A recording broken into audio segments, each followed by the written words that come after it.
Пензиите преку деловните банки ќе почнат да се исплаќаат од 26 август. Средствата на корисниците ќе бидат достапни преку мрежите на банкоматите и за користење во трговската мрежа, а готовинската исплата ќе се врши во 4 групи на 26, 27 август, на 28 август и на 1 септември. Овој месец корисниците на пензии кои ја добиваат пензијата на сопствена адреса преку пошта нема да може да го остварат ова право, бидејќи ниту една банка нема склучено договор со Македонски пошти за оваа услуга по стечајот на Евростандард банка.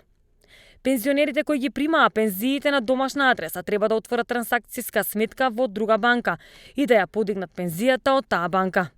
За сега ниту една друга банка нема склучено договор со Македонска пошта откако Народната банка ја одзеде дозволата за работа на Евростандард банка.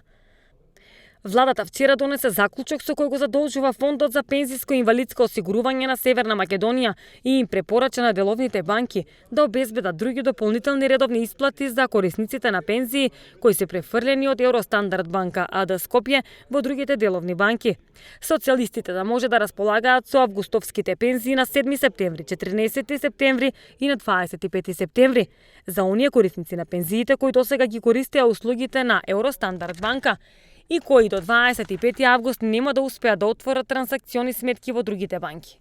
На вчерашната седница владата ја разгледа и усвои информацијата за исплата на пензии за август 2020 година и го задолжи Фондот за пензиско и инвалидско осигурување на Северна Македонија да ги достави податоците за пензиите до деловните банки најдоцна до вторник, а им препорача на деловните банки од среда да обезбедат пензионерите да може да располагаат со августовските пензии преку мрежата на банкомати и во трговската мрежа.